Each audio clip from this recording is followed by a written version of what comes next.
A series of fatal slashes ended with the Demon King's head being severed. This blond young man stood still before a severed head several times larger than himself, mumbling, "Get up, hero. There's no more time. Stand up and fight." The members of the dungeon conquest team were stunned as the boss at the Black Gate, feared by all, was defeated in a single strike. After a while, the awakened woman stammered and asked, "Who are you?" Hearing her voice, the man turned around and replied, "The knight among knights, I carry the faith and will of the Leon Dragonia temples." But to understand why this man was so powerful, we must go back 300 years to a strange scene of a futuristic world very different from Korea. The protagonist realized he had been reincarnated, becoming the son of a noble Grand Duke family. His youth was spent grinding harder than hell to earn recognition from the goddess and become a holy knight roaming everywhere to slay demons and accumulate merits. Remarkably, by age 20, Leon's dream came true when he met the goddess Ariana and was honored with her blessing to become a holy knight as he had wished since childhood. Then one day the entire kingdom heard that King Leonhat had died after the battle against the Demon King. To stabilize the kingdom without a king, the goddess Ariana took action and gave Leon a new mission. She granted him the lion's heart to extend his lifespan so he could continue his demon-slaying journey. Thanks to that, Leon officially became the new king of this kingdom. But where there's someone who builds, there's someone who destroys. While he and his knights bent their backs fighting demons, the Empire's necromancer dogs summoned the Lord of Chaos right in the capital. When Leon was 121 years old, the world was dragged to the brink of extinction in the final battle between the knights and thousands of demons. The people were slaughtered, and all soldiers perished. Leon was the only survivor who continued the endless fight. He fought alone, clinging to his ideals, until at 300 years old at the moment, he swung a light sword to sever the Demon King's head. The long battle finally came to an end. He fought from the time he wore armor and a fur cloak until he had nothing left, not even a belt, when it was finally over. Today, a dungeon conquest squad appeared from nowhere to clash with him, marking a key event that would officially bring our Night King back to the human world once again. Because if he kept playing with demons like that, he might go insane and ruin the whole story. These gates had actually started appearing worldwide 30 years ago, measured by Earth's time. Each gate leads to a world on the brink or already destroyed, and survivors who return are always targeted and recruited by governments at any cost. After 300 years of living and fighting demons in another dimension, as soon as Leon set foot back, he was taken into a room for interrogation. He knew it wouldn't benefit him to reveal the truth that he was once from Earth. The title, King Knight Who Lived 300 Years in Another Dimension, seemed far more valuable than being an orphan who overworked and died suddenly at 20. After a mental struggle to finalize his identity, Leon finally spoke. His first words were, "Call me your majesty." The rustic interrogator who was gathering information froze as if stuck by glue upon hearing that. After a long pause, he reluctantly called him your majesty. The conversation between the two men continued. The bald-headed guy questioned, "Your Majesty's Black Gate world had a conflict with our hunters and you killed all those demons, right?" Leon nodded and confirmed. Then he added that he defeated all demons and protected the honor of the knights, so he would gladly grant him the privilege of recording this great event. The bald interrogator suddenly broke into a sweat over the cultural gap between them. Suddenly, Leon spoke up. "Isn't there a royal reception ceremony here, brother?" Hearing that, pressure rose. He hurriedly sent a message to someone telling them to bring food here as soon as possible to stave off hunger for your majesty.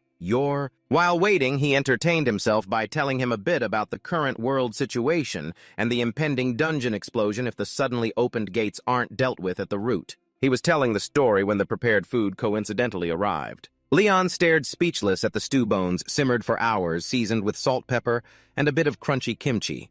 If he suddenly sat down to slurp that delicious soup, now wouldn't that blow his cover? He swallowed hard, slammed the table loudly, then pretended to be clueless, asking what the dish was. Upon hearing that it was seoleongtang, a comfort food of the countryside folks, Leon angrily flipped the table. "Damn it!" He furiously scolded the other, wiping his face without time. "How dare you serve the royal family a dish from the countryside? Is this how your kingdom treats the royal family of another nation?" Leon had every right to be angry. Although he just returned to Earth, he was still a Night King, who had dedicated his life, so now he couldn't even have a better meal. After his fiery outburst that shattered the monster-proof glass, Leon calmly sat down, sliced the fragrant steak, and ate it, exuding a noble aura while drinking 1993 red wine. Meanwhile, the two government officials were completely stunned. Kim Jin-soo, head of the Korean Hunters Association, dared not face him and only stammered, telling his assistant to go inside and talk to Han Harry. She went pale hearing this. She tried to refuse repeatedly, but finally mustered the courage to face that scary room. Leon felt much more favorable toward this young lady. He told the other to sit down, then clearly explained why he was so upset. "The reason I give you a hard time isn't the humble food, but your attitude toward the king. According to him, when welcoming a royal family from another country, they should be treated with the utmost respect, because this affects the safety of an entire nation. Not a joke." Han Harry's face turned dark upon hearing these superior remarks. She clasped her hands sincerely. "Please forgive my ignorance, sir." But thinking of her mission, she regained composure and asked if he would allow the government to take care of him from now on. Leon remained silent, not replying immediately.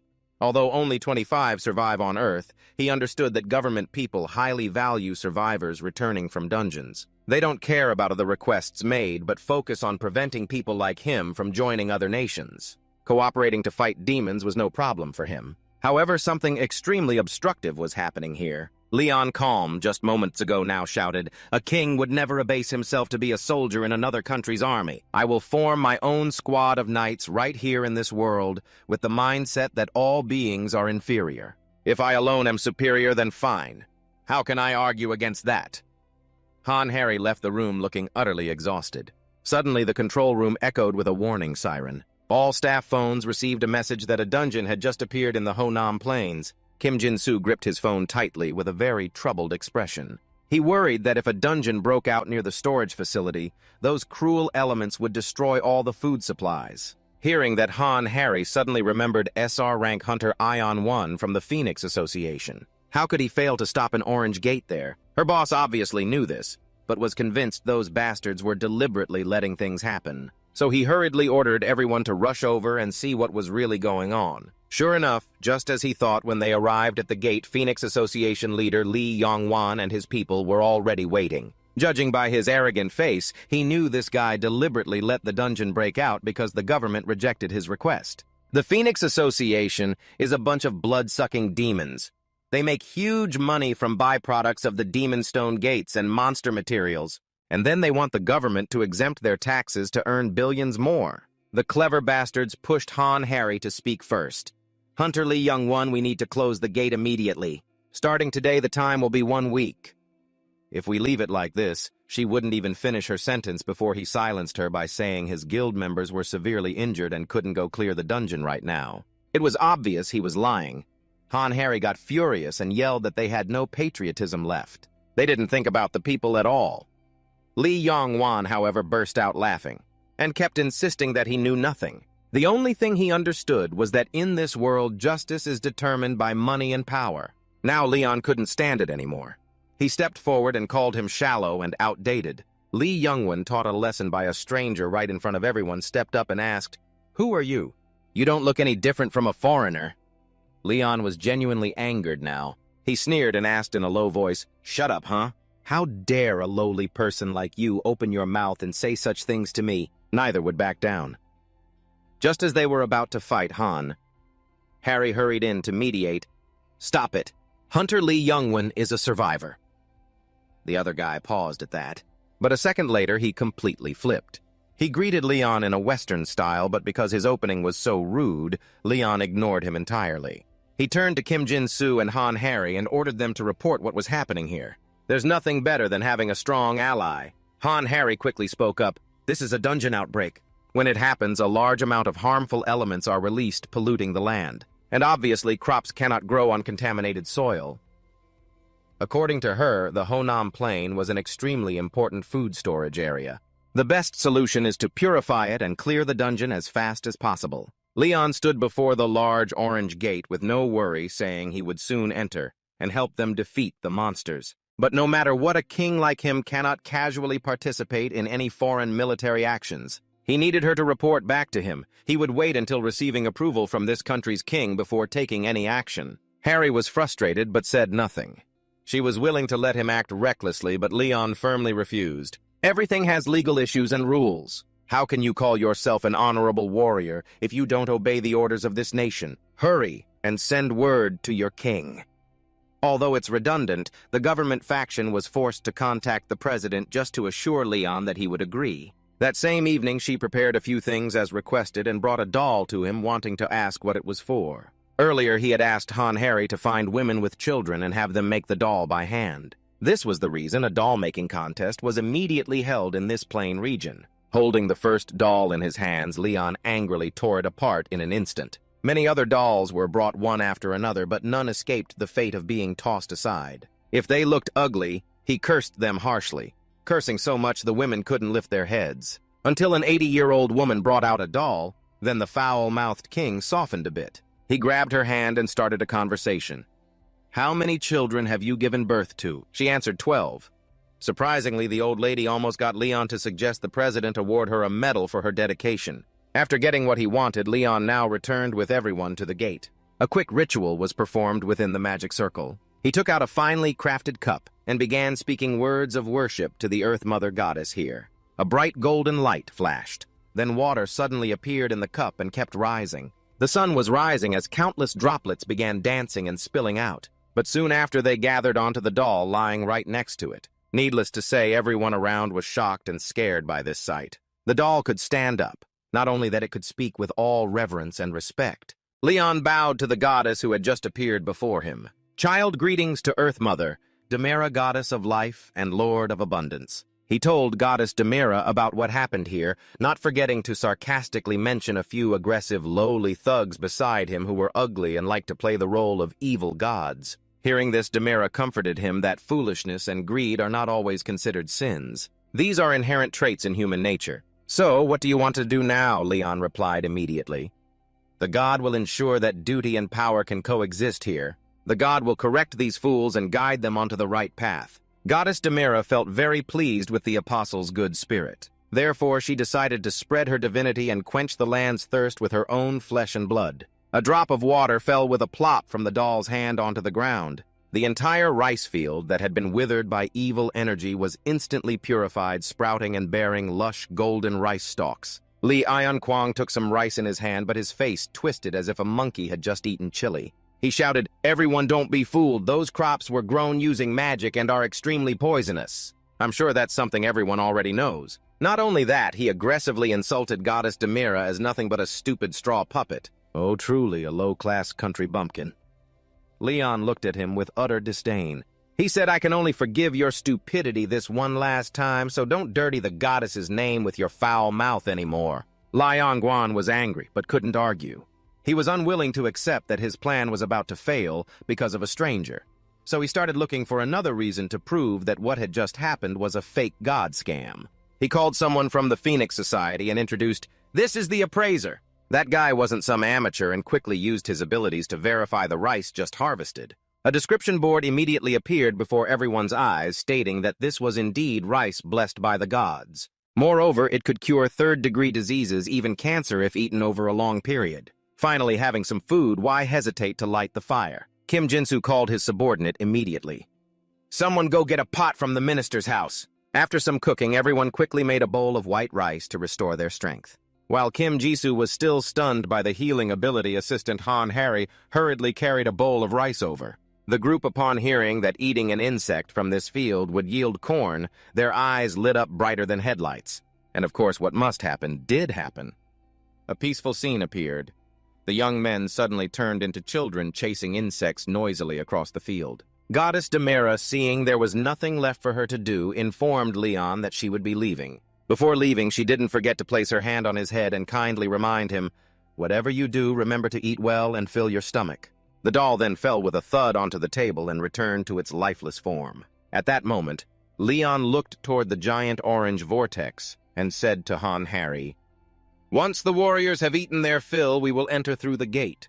Watching the group prepare to leave, Lee Young-won's face twisted in bitterness, as if working on Saturdays and Sundays without getting paid $5,000. But then he thought that Leon's role was probably just to bless and grow corn so he would become useless in battle. Convinced that his thoughts were correct, he couldn't help but laugh and say, That means they are sure to fail. Inside the dark, damp orange dungeon filled with the dry bones of previous victims, the Government Association hunters followed the group. Everyone's face was tense except for Leon, who was completely different. He muttered to himself, "A one-on-one fight with the boss, I like that." Han Harry, who was ahead, heard that and fell silent. What boss invades alone? They always bring the whole gang to gang up. Oh my God, luckily. Cheers. Later, Leon realized this place didn't have just one boss. Han. Harry then happily added some knowledge. Usually monsters decrease when defeated, but skeletons, zombies, or demons in certain special cases will be endlessly resurrected as long as the boss is still alive. Now Leon is completely clear-headed.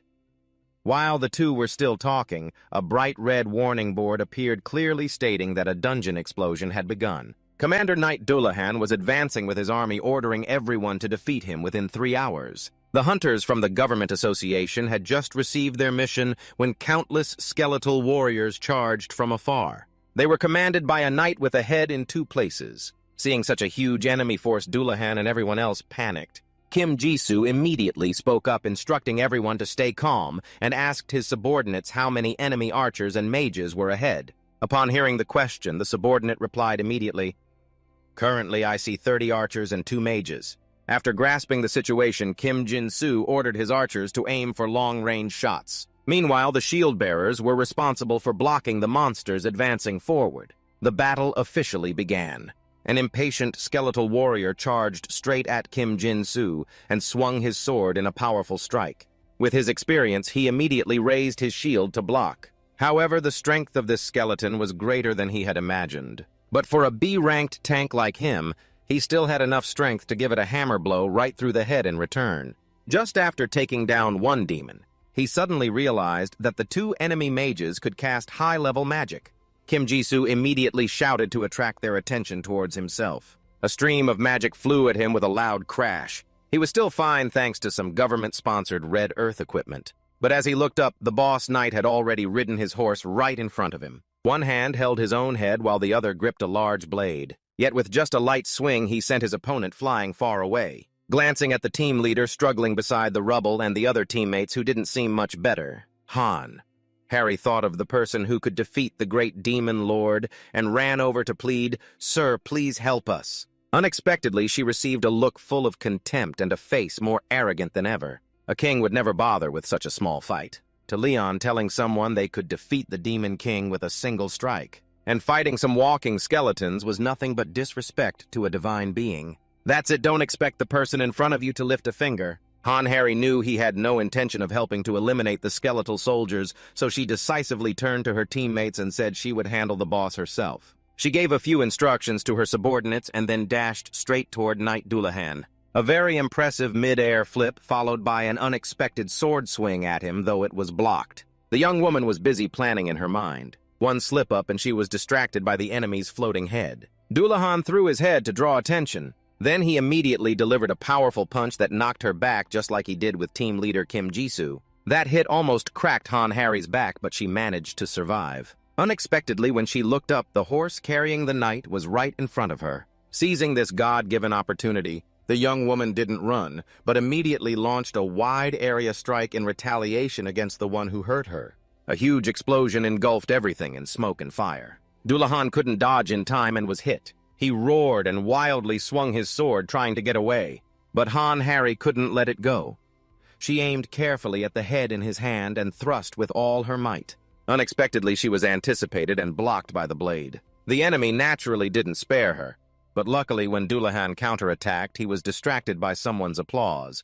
The one who seemed most entertained was none other than the national comedian Leon. He clapped loudly and kept praising the sword skills of the one standing before him. Pretty good to fight one-handed against a battle of monsters that would cause a headache. Leon heroically shouted, "Oh, anonymous knight, a singing king grants you the right to challenge me." Let's end this battle with a duel between the 2 knights. Wait about 2 seconds. After hearing the challenge, both the humans and demons on both sides were stunned silent.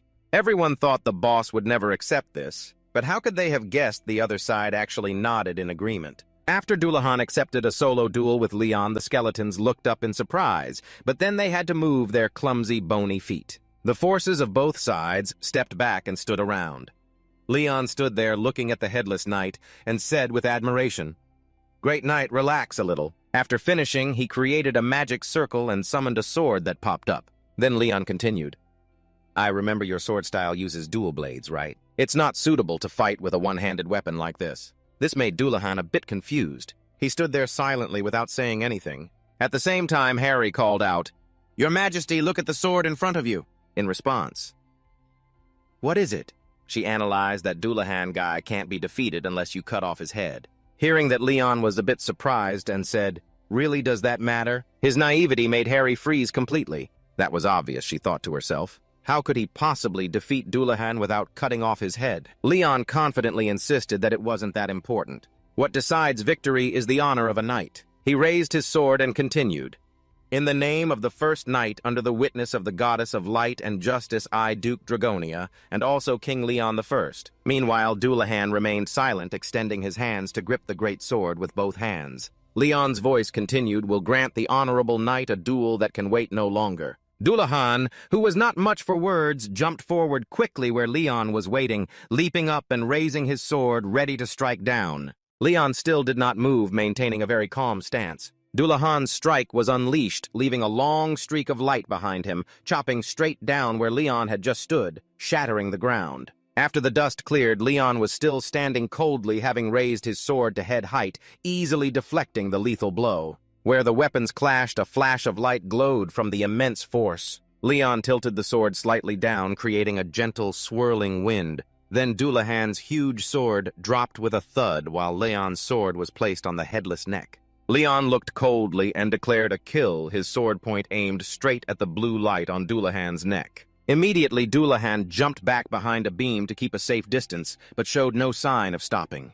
Dullahan turned slightly with his great sword at his hip, readying for the next strike. As fast as lightning, the seemingly heavy sword was swung lightly, and another streak of light appeared. This time it aimed at Leon's neck. Seeing Leon remain unusually still, Harry worried inside. If he blocks like that. She anxiously shouted, "Your Majesty!" The team behind shared the same fearful expression. In contrast to them, Leon was calm and confident, his eyes looking through the mortal world, mocking, "Your footwork is too weak now." No one had time to see anything, only the scene was now astonishing. Leon stood there with the sword swing while Dullahan lay flat on the shattered ground. The sound of destruction echoed throughout the dungeon. Jisoo exclaimed in shock, "What just happened?" "Did you see that?" The team member behind was sweating, asking if he just struck. Harry clasped her hands and admired it was amazing, then immediately looked at him and asked if he saw it. Harry was the only one who understood what had happened in that battle. She thought to herself that he changed the sword's balance by twisting it right at the moment of impact.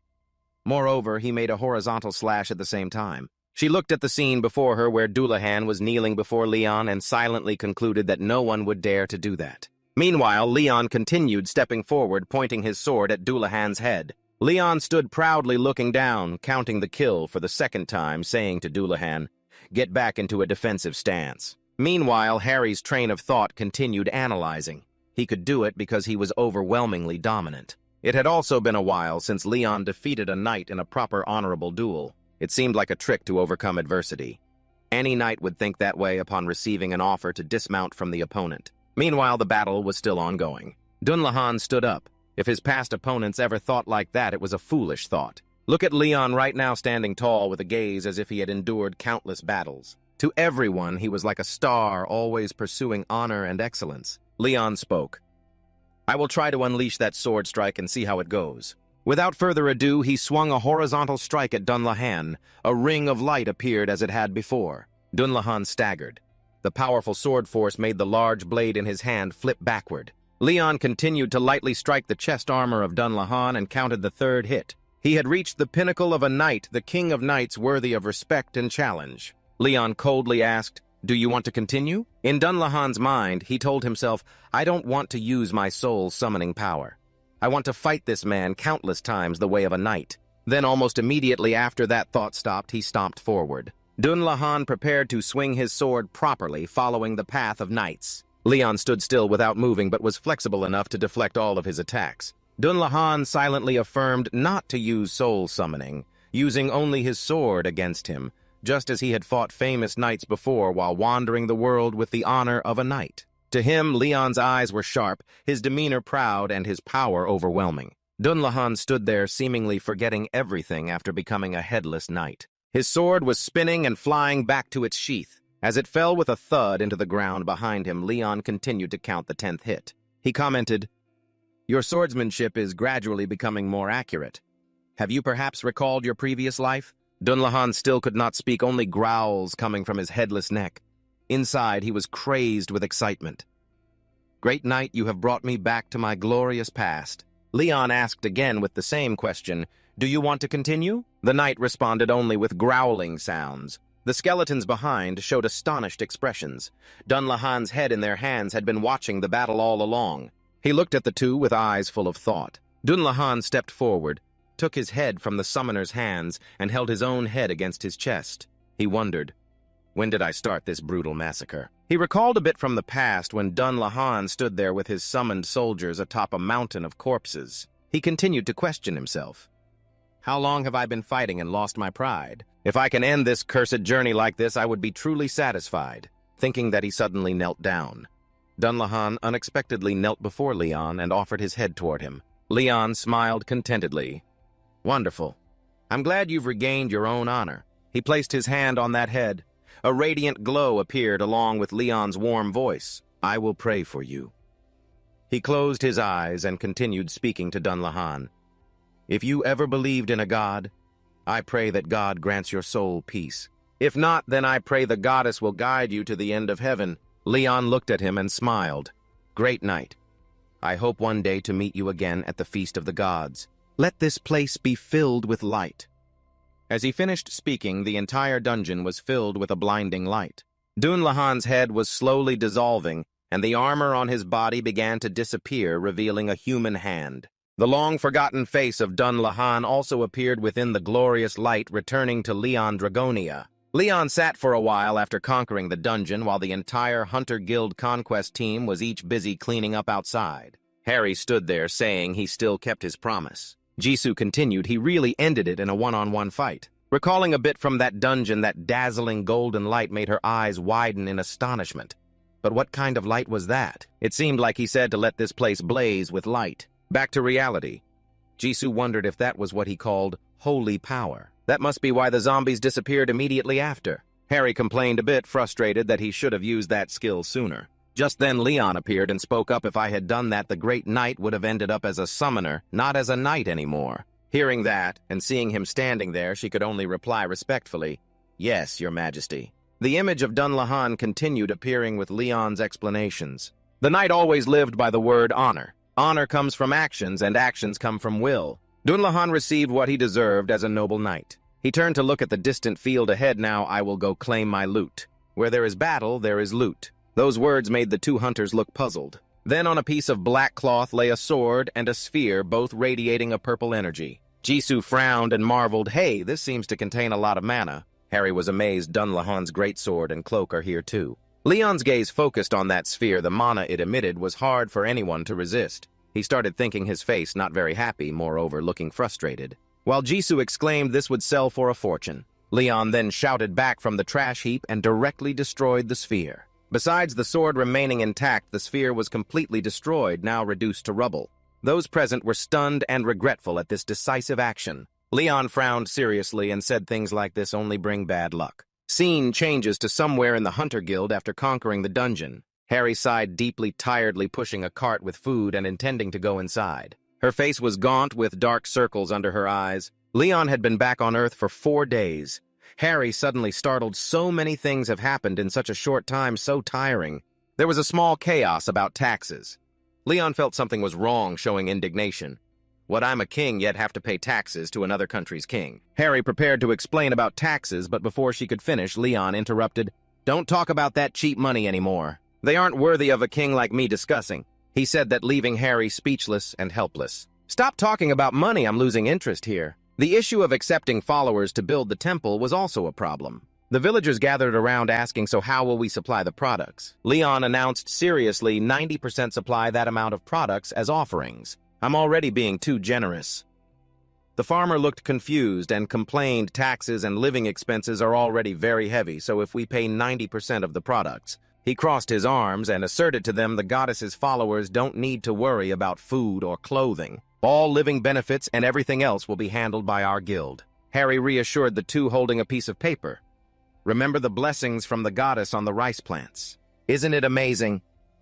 The two farmers were surprised 80 Kia's rice bags cost 150,000. Source, they were excited a single bag was already worth that much. So even if we pay most of the products, we will still benefit a lot. We trust you.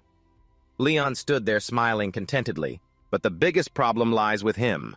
Leon shouted in the room, "This isn't a battlefield, yet there's no artwork hanging above the bed of a king like me." Harry stood behind, stammering that not only wanted a truly luxurious and high-end bed, he also wanted servants to take care of him constantly, and he wanted artworks hung above the bed as well. She had no choice but to call and search for another place in the middle of the night. "Hello, sorry for calling so late." In the end, Harry had to go around 5-star hotels until 2 a.m. to rent the perfect room. She knelt before Leon, tears streaming down her face, begging His Majesty, "Please go to sleep." She was waiting for the final verdict.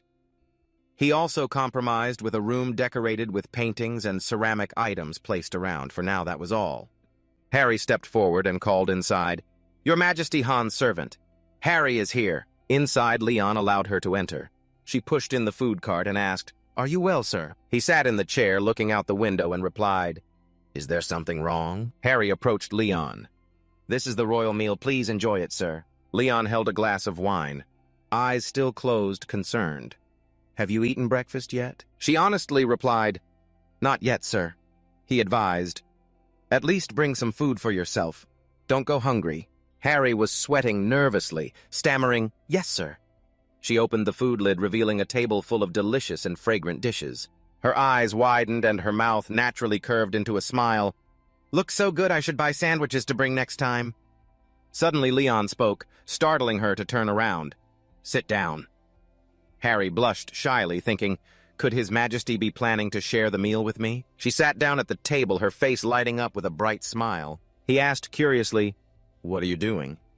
She didn't understand his meaning and simply replied, "Yes." Leon turned back with a cold face. "I was going to ask you to cut me a piece of the ribs to eat." Harry froze. She hadn't expected him to say that. "Not that you were going to share with me." Leon kept his indifferent expression, eyes showing irritation. "A king like me can never be humble with a commoner like you." Hearing that, she just remained silent. The car left the large hotel and moved to another location. Inside the luxury car, Harry reported the Hunters Association has decided to support His Majesty's settlement. Although it's not a grand palace with royal flair, it's still very luxurious. Leon seriously evaluated, "This is something to care about. A person of my status cannot allow people to slander me." Harry asked about the distribution of spoils. "Sir, about—" Before she could finish, Leon said, "I already ordered you to handle that part yourself."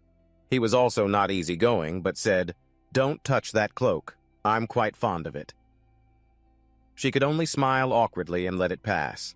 The car stopped at a high-rise building. Harry quickly announced, "We've arrived, Your Majesty." He stepped out, looking serious. She introduced, "This place is very close to the Hunters Association. There's even a helipad on the rooftop, so in emergencies we can use it for transportation." Harry excitedly asked, "How do you find the atmosphere here, sir?" Leon just grunted without answering, looking at the decorations right outside the courtyard with a puzzled gaze. What are these strange things anyway? The two entered the lobby together, where everything was neatly arranged. A person had been waiting for a long time. She was Assistant Han. That person asked, "You're Harry from the Hunters Association, right?" Harry was startled. "I don't know about today's secret trip." "Who is this?" The man smiled warmly. "Just happened to be here. I'm Park Jong-chan, director of Do Young Mirafus at Do Young Group." She smiled somewhat falsely. Do Young Group. Do Young Group is one of the 3 largest conglomerates in Korea, yet now pretending to be coincidental and waiting here. Jong-chan gave a smile that wasn't very friendly and let out a shout. He continued, "This must be the famous recent survivor." Harry had already guessed I knew it. Jong-chan smiled more sinisterly and extended his hand. "Nice to meet you guys. Are you Leon Dragonia?" Leon's face darkened with anger. "Just a bunch of merchants trying to shake my hand." Inside the room, the sound of discussion echoed, "This is where the association will serve His Majesty for the entire year." Harry reviewed the contract while explaining, "The association will cover all management fees and rent, so you don't need to worry. Additionally, room service and cleaning staff are paid through management fees, so I think you can use them." She gritted her teeth, tense and thoughtful. Luckily, information about the survivors is a top secret. Harry recalled that moment, not knowing what Park Jong-chan's intentions were, but fortunately Leon ignored him. Harry turned around puzzled. "But what exactly did that guy come here to see His Majesty about?" Leon explained slowly, his face distant. "That merchant probably came here for profit." She curiously asked, "Profit?" Harry realized, because of the rice blessed by the gods, right? Someone had been eavesdropping. At that time, the situation was extremely urgent, so controlling the information properly was impossible. The eavesdropper eagerly took advantage of the opportunity, and many broadcasters and internet TV stations recorded it. Our association has repeatedly advised them to delete that video. Harry glared at her phone, her face darkened. Someone posted it online. On the phone screen was a clip titled "Rice Blessed by the Gods." It was from the Park family again. Jong-chan couldn't contain his anger. He clenched his phone and cursed, "Damn it!" Rong-trang turned red with anger, shouting at that bastard Vin. He turned to question the staff. "Hey, are you sure this rice is effective?" The staff stammered, "Yes, definitely." He continued, "We haven't even done clinical trials yet. The experiments on mice succeeded, but are we sure it works on humans?" The staff frowned, uncertain, scratching his face. Mina stood beside him and reported, "Director, I have contacted the owner of that field to secure as many seeds as possible. But there I saw a dead dog come back to life. And someone even cured chronic rhinitis completely. The villagers who ate that rice were completely cured of both minor and serious illnesses." Rong-trang listened while wearing a sinister expression. "We don't have clinical trial data, but we believe it's proven." He nodded. "So that's it." Rong-trang frowned in annoyance. "But it's crazy that he dared to—" He recalled Leon's face then. "How dare those merchants collude against me?" Jong-chan was bitter, treating a world-class director like me with such arrogance. Mina continued reporting, "Director, this must succeed. The potential of that rice variety is limitless." Jong-chan tensed. "I know. So I have to meet him again." He slammed his hand hard on the table. "I can't believe in Korea there's still someone who looks down on a successful businessman like me." Rong-trang gritted his teeth. "Just because you own a few grains of rice, you act all high and mighty.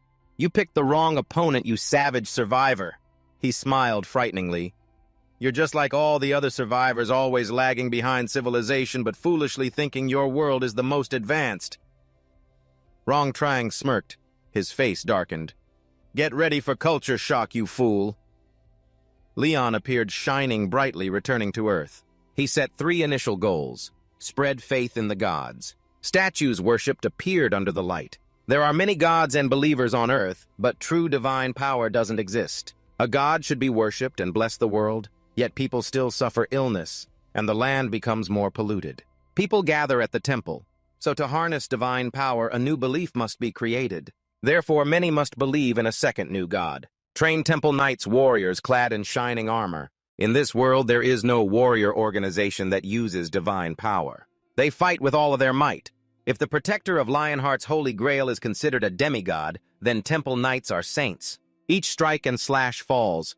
They are knights of the gods wielding divine power. They bring fear to demons, and ultimately to slaughter all the demons ravaging this land, restore divine power, and nurture the temple knights. Leon stood proudly on the victory he had just fought to achieve. He stood in silence. It was necessary to spread trust and maintain balance as well as order in Pantheon to nurture the Holy Knights properly. Expecting the Holy Knights to show up in a place like this was a bit much. Leon considered with distant eyes, but that matter didn't concern him. He just needed to fulfill his own duty. Harry's call caught Leon's attention. "Your Majesty, a person requests an audience with you." He thought for a moment, then decided, if they have gone through the necessary procedures, there's no reason not to hear them. The whole group entered the room where Leon was sitting along with Harry. Jong-chan greeted respectfully, "Thank you for granting us an audience, Your Majesty." Leon propped his chin on his hand and looked at them without saying a word. His eyes gleamed with a light as if he had recognized something. Leon thought silently, "That's right. If it's for business interests, I can certainly bow to this foolish madman." Meanwhile, Rong Trang looked fearful, and this time I also brought a small gift. His staff brought out a large suitcase and placed it in front of him. Zhang Chan smiled and said, "Please accept this." In his mind, he thought she would be very surprised when she saw what it was. Rong Trang forced a crooked smile. "A top-tier luxury item that even a madman like you couldn't dream of seeing. Once you try it, you won't be able to go back. I will make you beg me to become your manager." Only then did Leon speak. "So you've put a lot of effort into this," he firmly said. "Then I will accept." Zhang Chan couldn't believe it. Accept it. He felt annoyed by the attitude, accepting it as if doing him a favor. Zhang Chan clapped on the suitcase. "Why don't you take a look and see what it is? I'm sure you'll like it." Leon pointed there. "I don't want to waste energy explaining the rules to him." Han Harry opened it as ordered. "Yes, Your Majesty." Harry quickly moved to open the suitcase he had brought as a gift. She reached out to unlock it. The clicking sound rang out. Suddenly, a gust of wind burst out, flinging the suitcase wide open, making Harry startle and step back. She opened her eyes wide, a drop of sweat fell. "This is—" Zhang Chan grunted, his eyes full of displeasure. Zhang Chan's suitcase was filled with blades and swords. "These are the most elite weapons, the pride of our corporation. I want you to choose the one you like best." Harry was surprised. "All are special-grade items crafted by the master artisans of Du Dongzhou Corporation." Zhang Chan was proud. "Exactly. They are the most elite special-grade items among the elite." He excitedly said, "I heard you will now operate as a hunter. These will assist you greatly." Harry was worried. He's just handing over Du Dongzhou Corporation's special-grade weapons like that. She stared wide-eyed at those top-tier weapons that even money couldn't buy. "Hey, I only saw these things on a YouTube video back in school." Leon propped his chin, his face annoyed. "Where am I supposed to use these low-level weapons?" Zhang Chan shouted. "Low-level." Harry couldn't believe it either. "Your Majesty, what do you mean by low-level?" He explained, "How can a good sword lack the aura of the stars or divine blessings? Are you just using weapons to hunt monsters or what?" Sweat ran down his face. What the hell is he saying?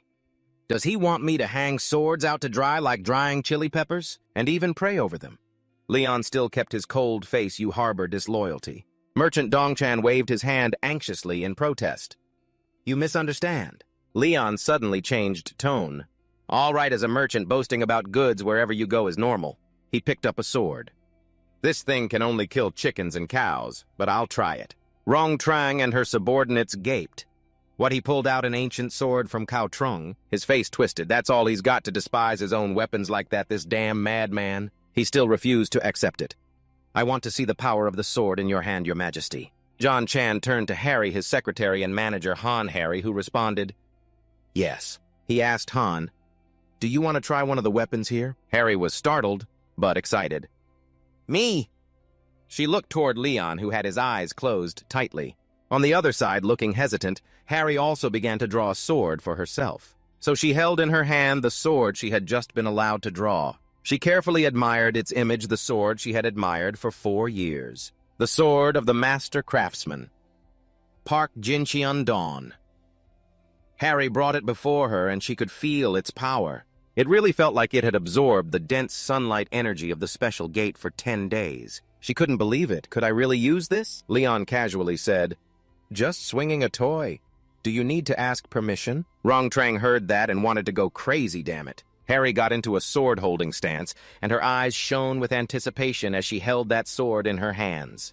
On the other side, Leon held out the sword he had pulled out earlier. Harry turned around, energy swirling around her arm as she swung the sword down, shouting, "I'm here!" The sword shattered into pieces with an explosion. Harry's eyes widened in surprise, and the others were startled. She was both regretful and shocked that her beloved sword broke. Leon showed obvious disdain. "It's worse than I thought. What a waste of time." At this point, he looked even more annoyed. "I'll shorten the performance. You have 3 minutes. Zhang Chan couldn't say anything. His head panicked. Dawn is broken. The strongest weapon of the Du Dung Corporation is broken. Zhang Chan was terrified, sweating, and unable to accept it. The clock was ticking, time passed, and he still stammered. I, Zhang Chan, and my subordinates bowed our heads. "I want to apply for the rice patent." He looked up. What Zhang Chan quickly explained, Of course we will pay.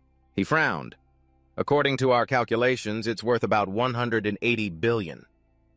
But he actually understood that its value was much higher.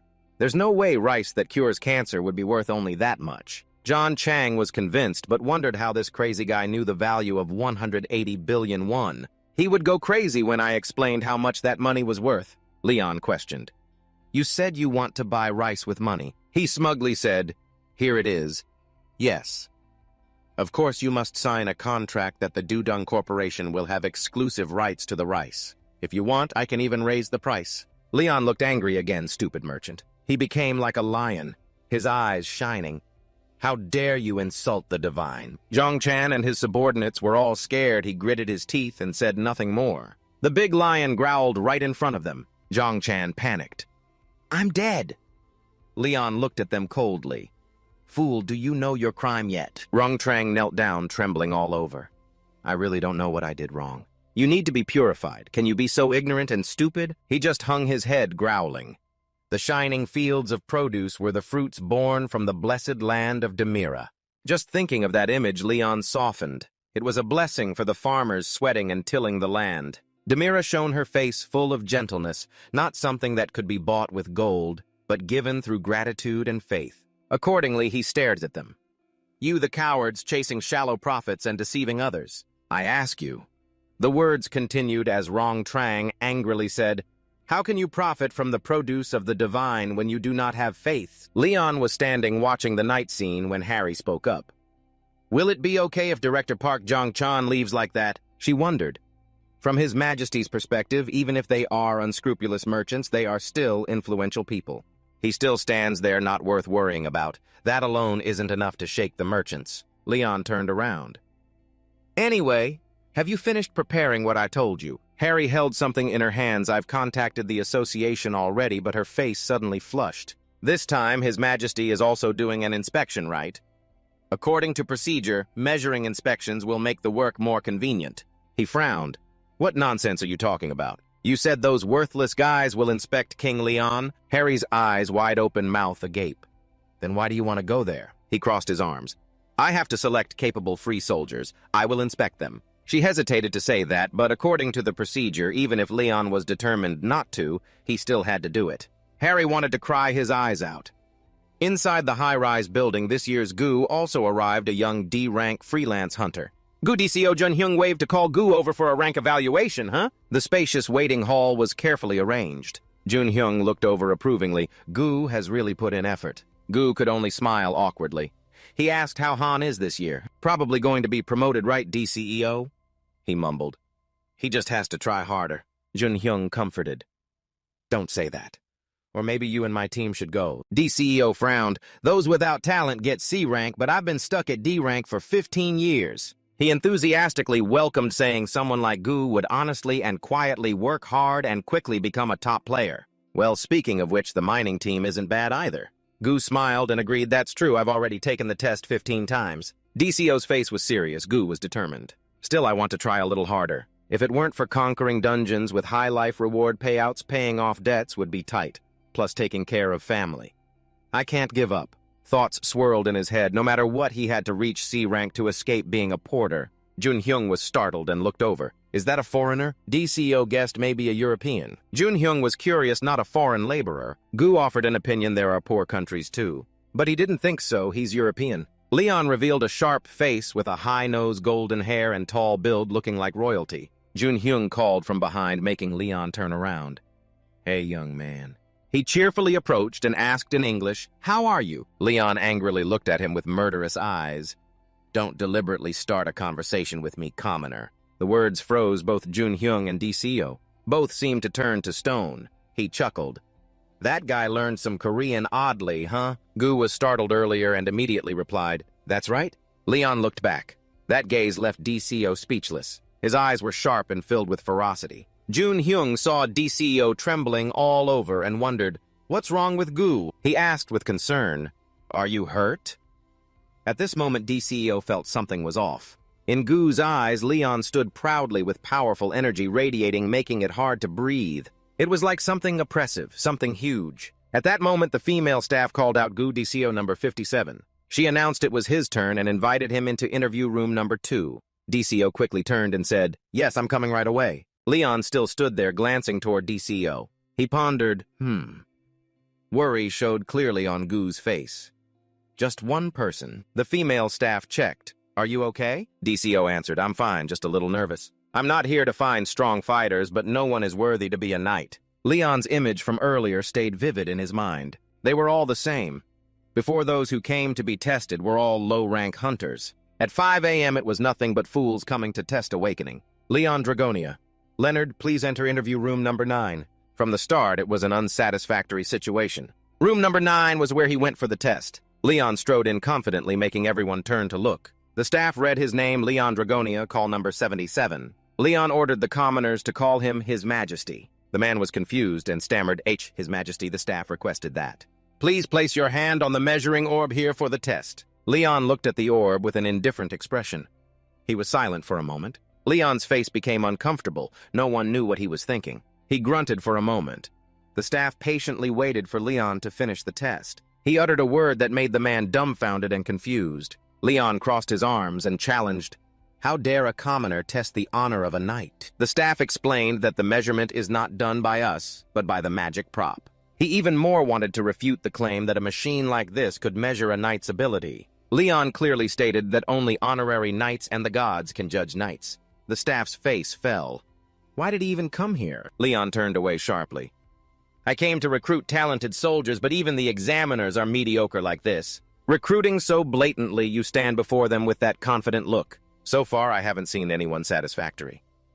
"What's the next test?" The staff immediately replied it was a practical test at the gate. Leon sighed as if he was pleased. "Good true ability will show in regular training and real combat. I will inspect."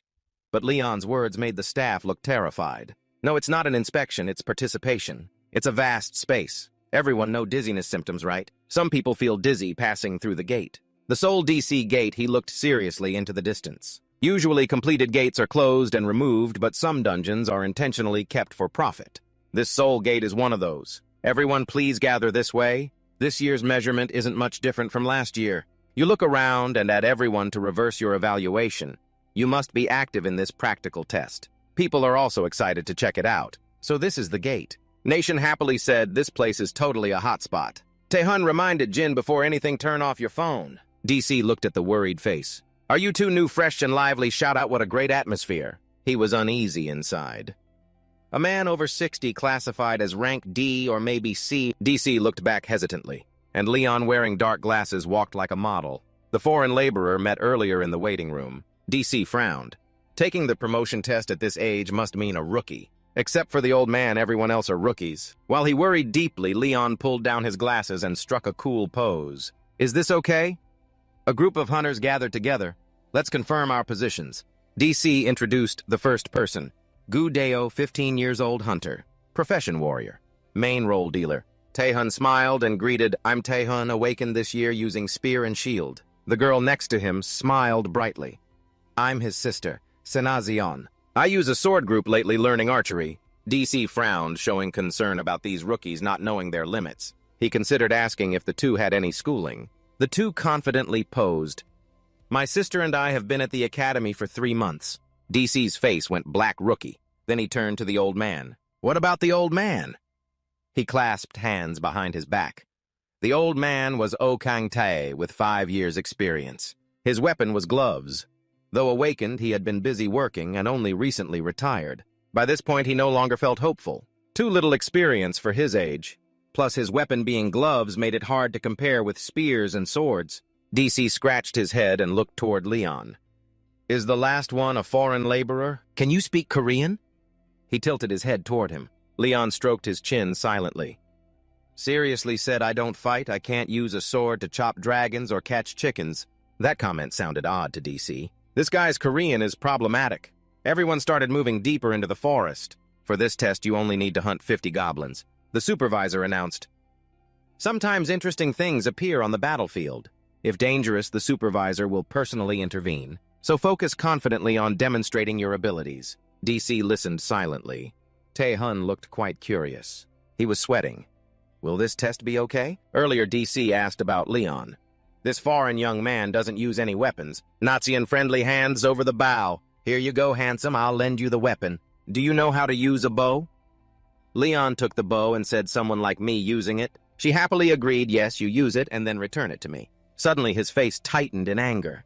His hand holding the bow trembled. Leon threw the bow hard to the ground, startling everyone. A knight doesn't use such a low-level ranged weapon. Nazian shouted, my bow.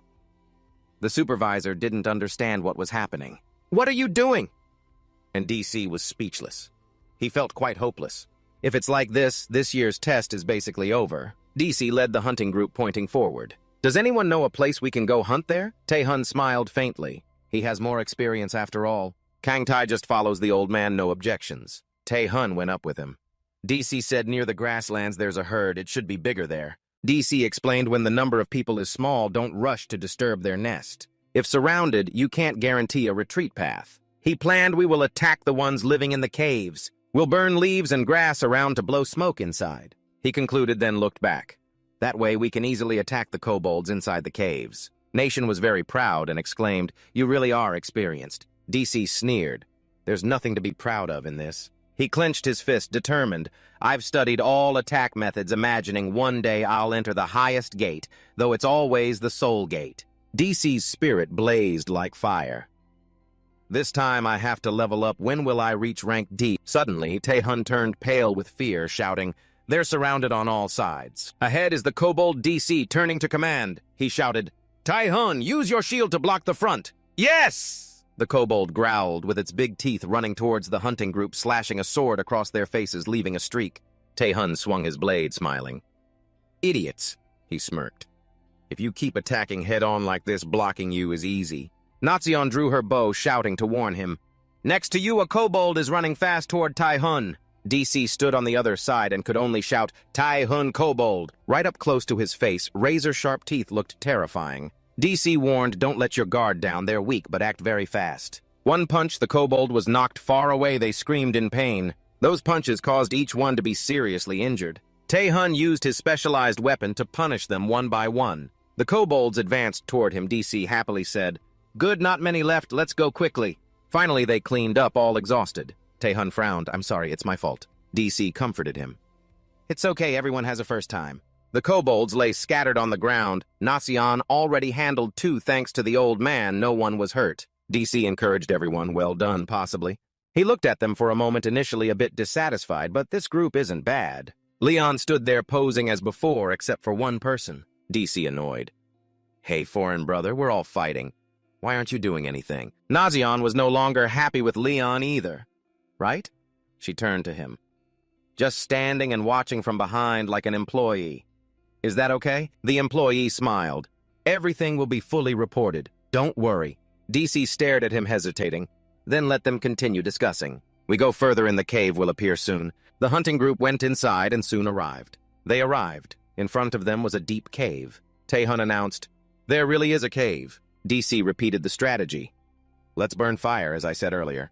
They gathered dry leaves and branches into a pile before the cave, each doing their part, then looking around. DC pulls out the lighter he had prepared. Leon steps forward. Do you really think this is the best way? DC frowns irritably. You haven't helped at all, and now you're just babbling. He crosses his arms coldly. I'm asking if that's the best way, don't make me say it twice. He explains, everyone listens closely. I've done this 3 times already, and all 3 times succeeded. Basing it on experience isn't a bad thing, but Leon narrows his eyes. How can you rely on experience when it's still not certain? DC can't stand that attitude and angrily says, you're still young, what do you know? Flames begin to catch, spreading quickly through the dry brush. DC turns back to warn, everyone gather up soon, some will crawl out from the cave. Everyone responds to the order, yes. They ready themselves for battle. Tae-hun grits his teeth, scared but determined, bring it on. The kobolds start running out one after another, fleeing the smoke. Nazion readies his bow, it's time. A stone flies straight into a kobold's face, causing it to scream in pain. The 3 of them each take a weapon and begin to attack. DC laughs confidently. My way can't possibly be wrong. They continue attacking the kobolds. Good, keep handling them like that. He beams proudly, feeling very confident. Once we clear this bunch, just need to catch a few more on the plains, and then... Suddenly, he hears a sound that makes him tremble. That howl, DC recognizes it, the leader. Its head looks more gruesome than any kobold's, and it's huge. No way the leader is the boss of this soul gate ranked higher than sea level. It charges toward the hunter group. Everyone is terrified. DC's face turns pale. Why is it showing up now? The kobold roars menacingly, its eyes glowing red. Najin shouts, DC.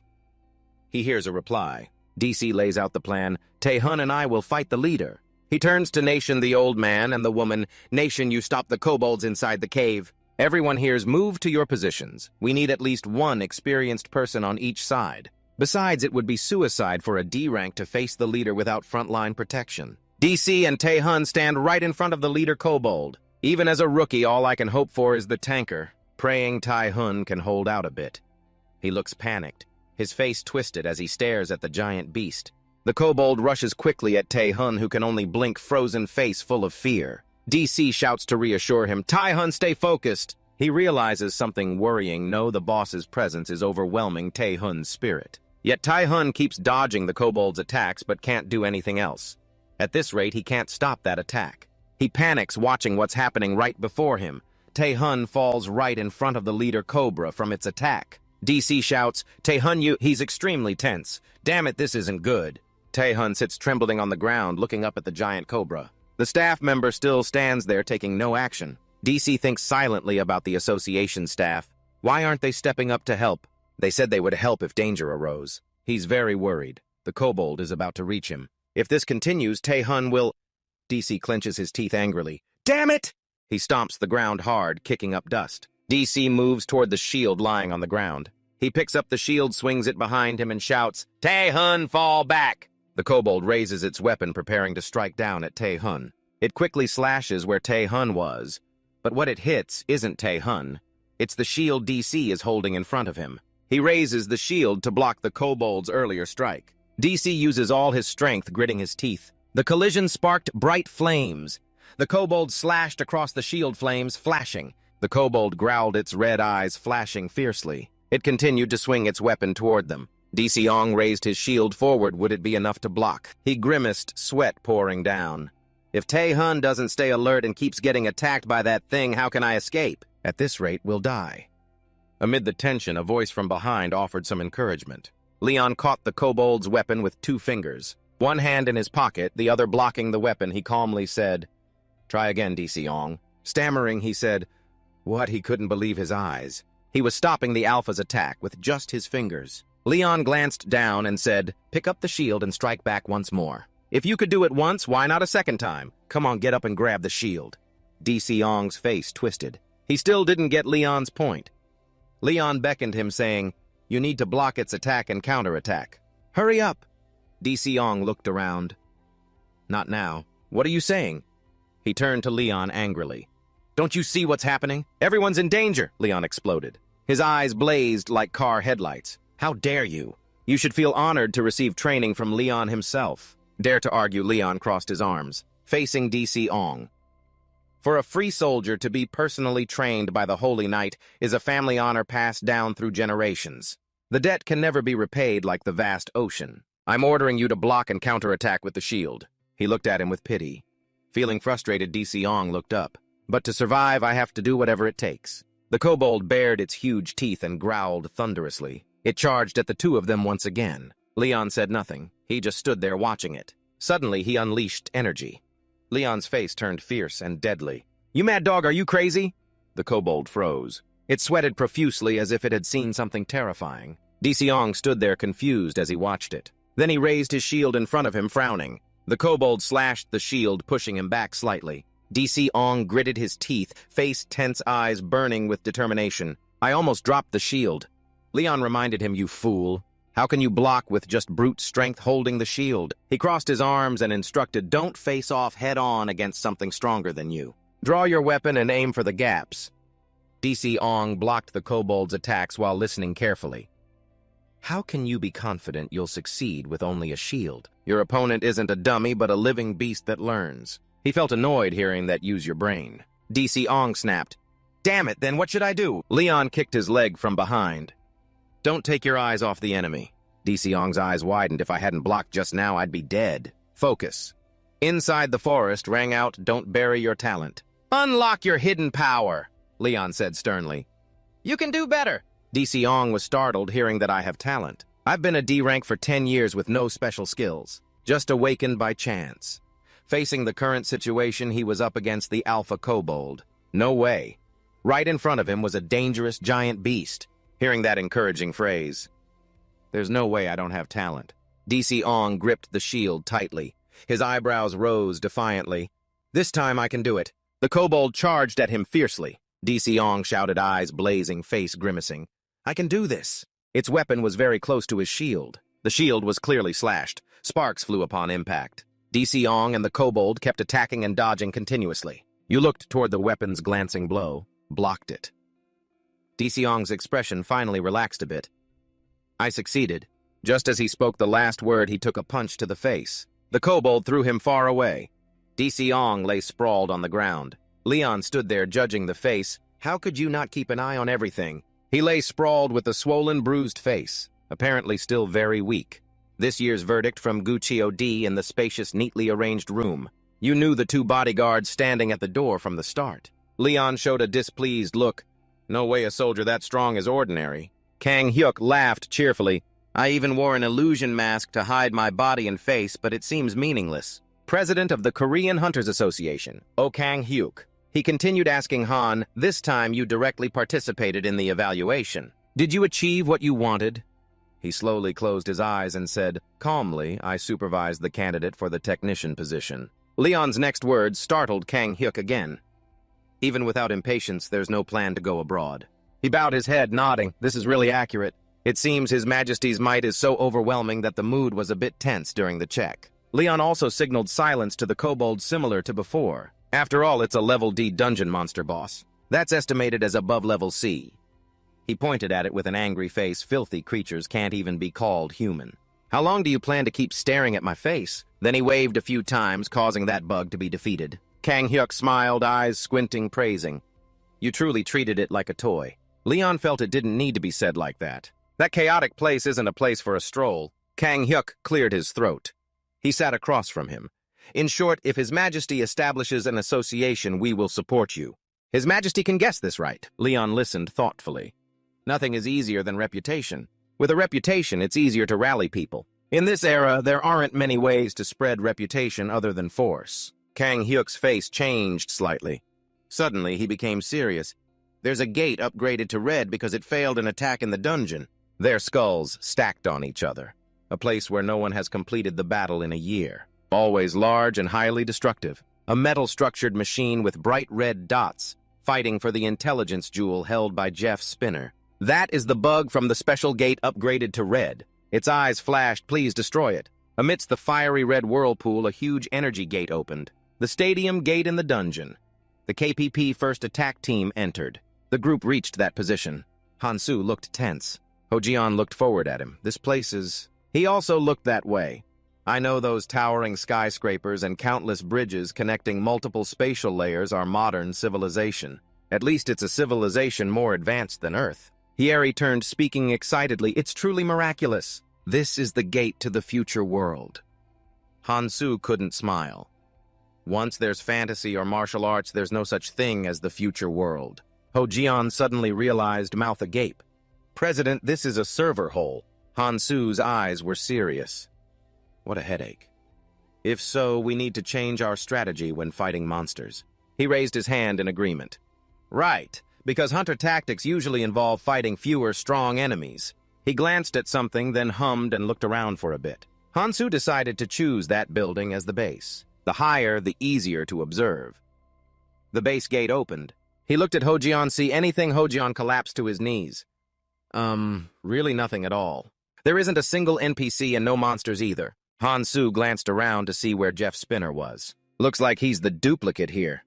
Of course, you're no different from him either. Absolutely nothing in sight. He crossed his arms and looked around, strange indeed. In a big city like this, not seeing a single person or monster is really odd. In the distance, Hansu saw the shape of a warrior. That's the resistance army. Luckily, it's not the oppressive government troops. He turned back to the group. The entire KPP team paid attention. Here he looked worried, although we've entered inside the gate. Information about Jack Spinner is still lacking.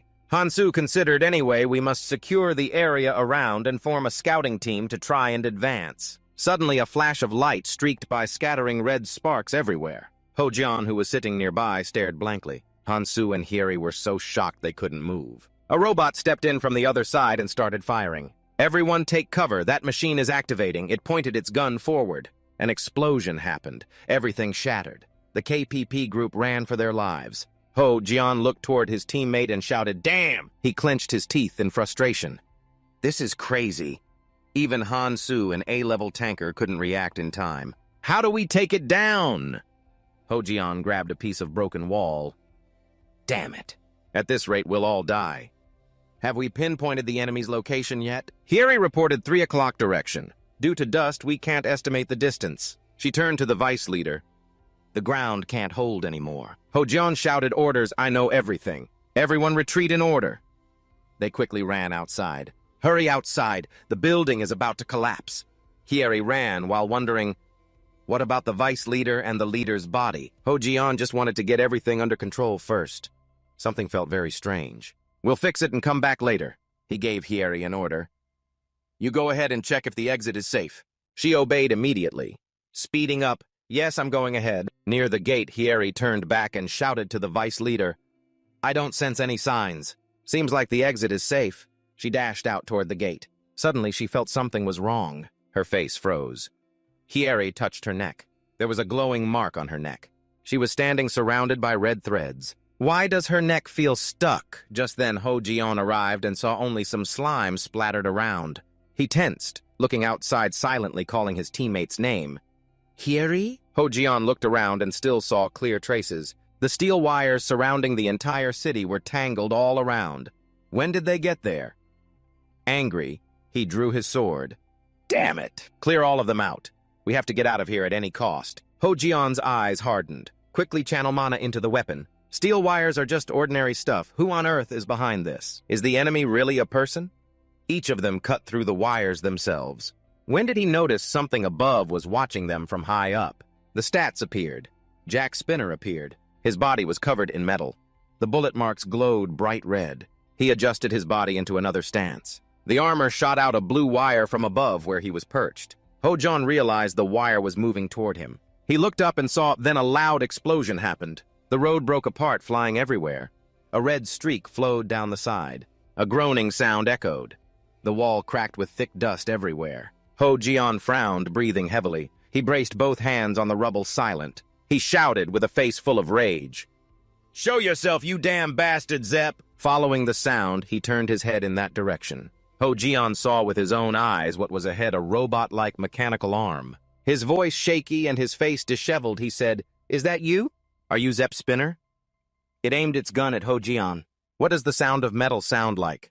At that time, the girl said if we had this robot, we could still fight even when out of ammo in an emergency. Jack's movements made a sizzling sound. Ho-jian angrily shouted, "This monster is good, very good. Then kill our members." It fired something from its mouth, blue bullets flying everywhere. Jack went searching toward Ho-jian's direction. No one was left, only bright red streams bursting out. "Help me protect this city. Gate 58, Inner City KPP Hunters, 1st Assault Team, no survivors. 2nd Assault Team, 3rd Assault Team, increasing difficulty. Attack, Jack Spinner." The gate boss turned red. Indefinite attack suspension. The Inner City gate's hammerhead slammed the ground, sending dust into the air. That person even shouted with delight. John Yon-hyun smirked. "This damn weather is as annoying as it was in the video." John Yon-hyun looked ahead with a cold face. "Don't enter the inner city. The deeper inside, the higher the chance of encountering Jack Spinner." TC stepped out and spoke coolly. "Then, as previously agreed, we will retrieve the Scholar's Gem from the Demon Tower. All rewards totaling 60 billion in cash, the rest will be handed over to the Golden Lion Association." Everyone turned toward one direction upon hearing the announcement of the number of people entering the Inner City Stadium gate. The Golden Lion Association ranks 10th in Korea. President Hwang Deom Chaeon S., Vice President Hwang John Ha, 47 members from Demon Tower Jutako, Mr. Thwan S., 48 mercenaries, and Harry carefully poured water into a cup. "Your Majesty, please try it." The Korean Hunter Association's Han Haria Leon sipped appreciatively. Not bad. "What kind of tea is this?" holding the pot and explaining, "This is barley tea. Your Majesty, and there is one more person." The inner city stadium gate started the fourth attack operation. The sky was pitch dark, covered in clouds. The ruined city scene revealed the 4th Reconnaissance Team's camp at the inner city gate. Everyone was fully gathered. "Is there something wrong?" Harry was confused. I'm worried things are going a bit too smoothly, but at the same time it doesn't seem like it will stay peaceful for long." She paused, then continued, "Honestly." Leon sat listening to Harry's analysis with a thoughtful expression. "I think the best-case scenario is if everything can be resolved smoothly without your Majesty getting involved, but if that happens, you won't have the chance to boost your own reputation." He bowed his head, lightly laughing. "Yes, that would be the best possible outcome. If King Leon I doesn't intervene directly, it means the situation isn't too bad." Leon offered a suggestion. "What do you think the role of a king is in a country where I once—" Harry hesitated. "To govern. A magnificent palace. A king seated on high with a warrior kneeling below. That's true, anyone can take that role unless they're arrogant. I think all rulers are basically the same." She still didn't fully understand. "Then as king of the knights—" After a moment, Harry realized. Looking back, every time he intervened in previous battles, it was only when the attack was unstoppable. She was unsure of her reasoning and stammered, "So the duty of King Leonard is—" Leon cut in for her, the last line of defense. He explained thoroughly, "Do you understand? If King Leonard has to step in, it's a disgrace to the knights." His hand clenched the armrest where he sat. Leon stood up abruptly, his eyes filled with coldness, revealing how serious the situation was. Harry listened intently. Coincidentally, he leaned forward, resting his arms, and bowed his head slightly. "It seems I must intervene once again to replace the weak and pathetic like you. I miss my honorable knights so much." The formation of those just now appeared, but this reconnaissance team had Hoang Diem Cheon an S rank and also an A rank mage, so I think everything will be fine. Leon maintained his expression. "You call them hunters, right? I admit they do have power far beyond ordinary people."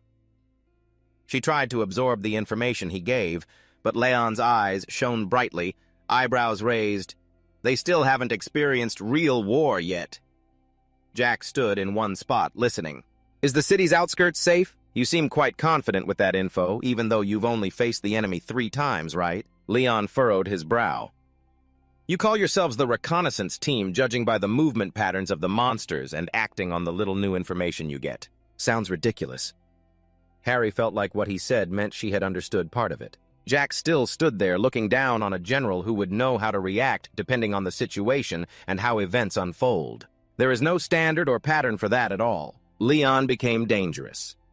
"From what I heard, this so-called Depp spinner—" A loud explosion, "What is happening?" "Is a talented war general." Depp's metal body was covered in wounds. "I'm sorry." The girl also collapsed, bleeding from her mouth. "This is the end for me." She voiced her final wish. "So could you do me one last favor? Last order, armor spinner entity number 10, 253, eliminate all unidentified objects invading the city." Armor raised its gun barrel upwards, continuously firing bullets down towards the city. The warrior shouted, "That's armor spinner. Find cover quickly, go!" Z shouted, then collapsed, his body lowered. It was locating groups of objects to attack. It was covered by a thunderbolt electrical current. The bright lightning tore through the scene. It rushed toward the source of the glowing blue electricity. Every hunter had to find cover behind the walls. In the distance, everyone's faces were tense. The thunder electrical current concentrated in one direction. The scene was chaotic, dust flying thickly. A grimacing young man swore, "Damn it, the earth and rocks are collapsing." Many people were buried underneath. What kind of damn monster is this? Z retracted his gun barrel after a series of shots. The living creature's response showed 23% had disappeared. He began firing to increase suppression effect. While waiting to reload, Diem Cheon flew in from afar, energy charging at 48%. He gripped the hammer tightly in his hand, using all his strength to attack to kill. Ji Hyun Cheon struck the hammer towards Jack. The impact caused an explosion. One side of it was smashed. Electricity leaked from the body. It had taken damage. Internal pressure increased. Jack turned toward him, changing priority to eliminate the unidentified object. John Young-hoon smiled brightly. "Too late for this scrap metal." John Young-hoon's hair stood straight up. "I told you already." She was furious to the extreme. His whole body seemed to be burning as he advanced toward the battle. Manhwa flew through, attacking as fast as lightning. Only the explosion from the collision was seen. "Don't call me Jeon Jong-hoon." Jim John praised, "Well done, trash."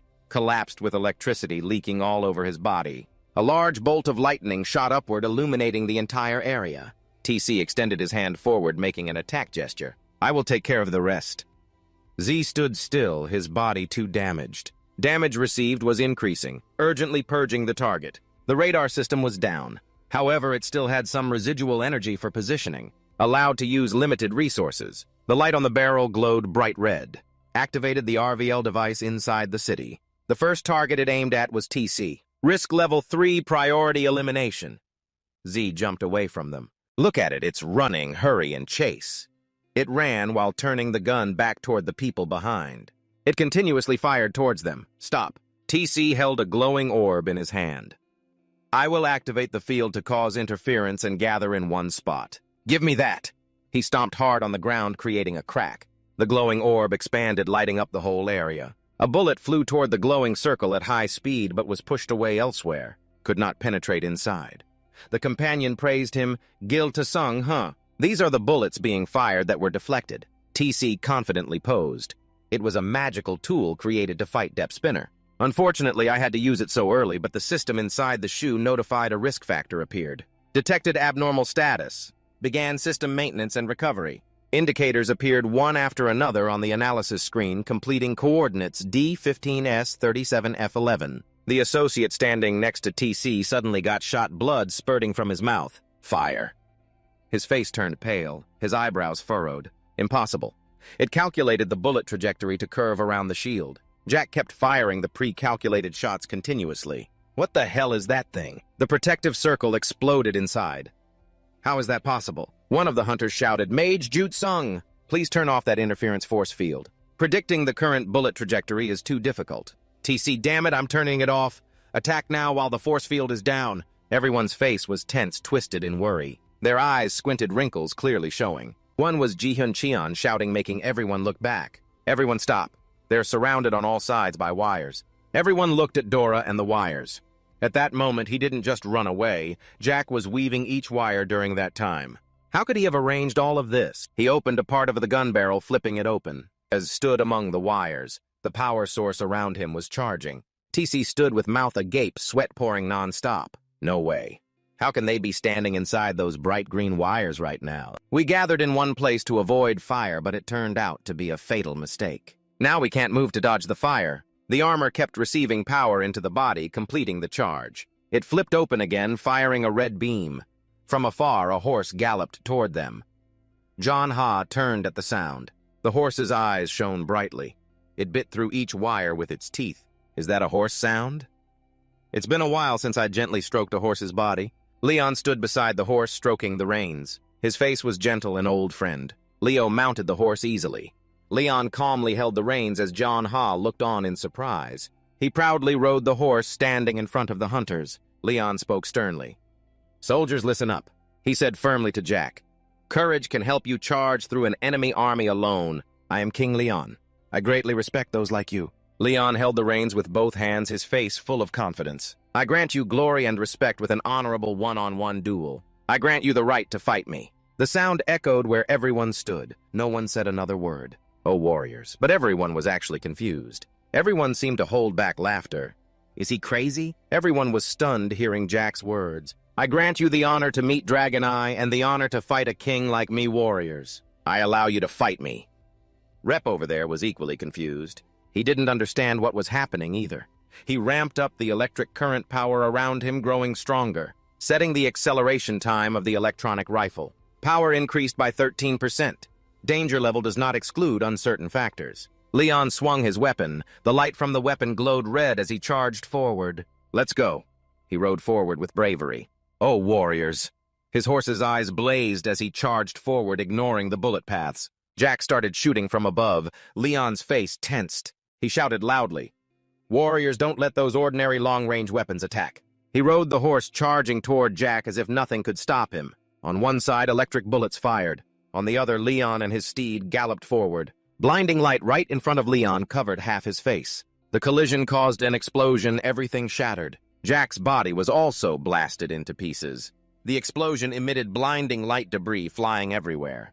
The crack on its body was caused by an electric shock. For a fleeting moment, the AI feature of the Jack Spinner self-propelled gun stopped working. Leon smiled smugly. The phenomenon happening before his eyes, even logical reasoning couldn't explain it. It was truly powerful. The Jack system identified the weapon he was carrying as an old-style spear.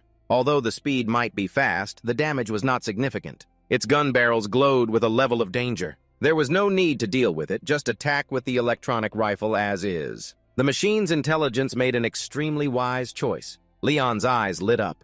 3 seconds earlier, a thin membrane preventing those small objects from forming had been created. A motion model with abnormal physical phenomena was recorded. The assumed range he moved quickly toward Jack 2 seconds earlier, firing a bullet from the electronic rifle to eliminate the target with the next shot. As the target entered the assumed range, 2 bullets flew weaving between each other. And with 1 second left, the bullet's explosion occurred right behind Leon. The bullet was deflected. Rapid horse charges quickly approached. Without any collision or obstruction process, the only result was that it was deflected without any other process. But nothing could stop him and his horse from reaching a powerful charge skill that all knights could use, even facing a superweapon the strongest of humanity. Armor continuously fired bullet after bullet, yet it still had to obey the laws of physics. Leon blocked the bullets with his spear under the protection of holy magic. His gaze was sharp and determined. Knights always possess the strength in any attack to possibly defeat their opponent unconditionally in one strike.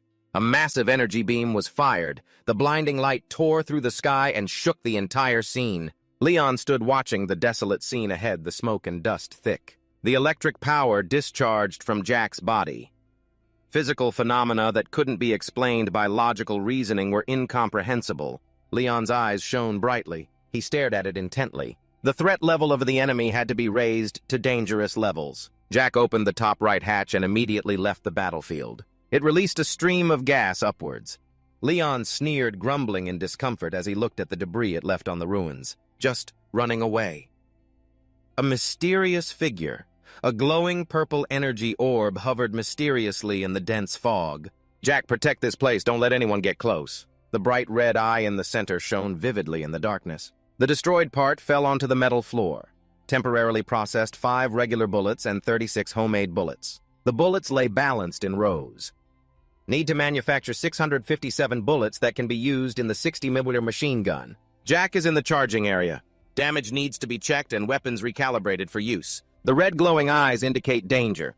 5 old-style combat weapons, but strength cannot be judged. The process of regenerating and analyzing opponent information is ongoing. Continuous white-blue lightning bolts shot out, wrapping around the walls and spreading. A girl appeared faintly. Jack thanked her for protecting the city. Jack's parts were fully repaired. Recovery and analysis completed. Black mist and electric energy emanated around the body, ready to continue the mission. The city with high-rise buildings and the sports complex in Jules City Center Zone B. The hunter group stepped cautiously into the alleys. They moved carefully. One person in the group called out to stop by a wall. Something protruded 250 miles ahead down the alley across the street. Some bastard just fired a cannon. Dino held his sword and moved forward, warning the distant warriors to carefully climb to the opposite building. The rest waited here. If that bastard notices us, alert us immediately. Suddenly he turned around unexpectedly. Those behind Dino were cut by slashing wires. He panicked, his face pale. Sweat dripped down his cheek. His wide eyes showed clear shock. Dino grabbed his sword and swung, shouting someone's name loudly. Dino slashed around the light from the sword's trail shining. Some bastard. He grimaced, sweat pouring down more and more. Clearly, Dino was sliced across the face by something, leaving a red streak. The wires appeared tangled everywhere again. They caused countless injuries and took many lives. It stood there admiring the scene he created. Completed removing the 5 external variables causing changes. A sound from the other side caught its attention. Alex looked dreadful, running for his life. "I don't want to die." Confirming the living beings still remaining. Z's red eyes lit up, identifying the target and the level of danger. Alex ran, crying pitifully. He tripped and smashed his face into the grass. Jack approached him. "Someone help me, I don't want to die." It stood in front of Alex, watching. Metallic sounds echoed from Jack's body. Its legs slowly lifted, touching the tombstone. The image of the girl touching Jack reminded her of this. She stood there quietly. Sooner or later, I will be buried here like the others. If so, I will forever be part of this city. She gave a gentle smile. Then please protect this city for me, Jack. Jack's red eyes glowed brighter. Power flowed continuously. Priority analysis. Second priority to attack intruders. Priority analysis. Third priority to eliminate them. Alex hugged the tombstone, tears streaming down. Autonomous judgment to make direct decisions when detecting enemies. If necessary, priority order will be changed. Suddenly, Jack couldn't harm me. Was I saved? It jumped high and left. Someone spoke up. Alex looked over. It's okay now, kid. He collapsed. Mr. GUTCO, thank you. Mr. TCO doesn't understand what happened either. Alex explained that machine didn't kill me, just ran away. He stood up, waving his hands. Could it be because it saw Mr. JTCO arriving? Afraid of being defeated, it left. No one accompanied him. Of course, fighting Mr. JTCO is too much for that machine. Sunlight shone on this place. All are tombs, but strangely it's very clean here. But why is this the only clean place in the whole city? Jack flew over the city rooftops. The system inside his body reported increased enemy forces. Win rate 92%. But special case, so final decision retreat. TC turned his back, giving the order. This is a strange place. Leave quickly.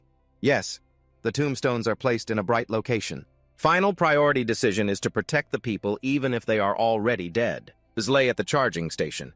Electric current from the machine flowed into Z's body. Estimated remaining enemy forces about 49. Risk level 5. Probability to defeat threat factors 35.7%. Continue monitoring the battle. Someone from afar watched Zod's charging and repairs. Glanced over here. Leon stood hiding behind the door. He hummed.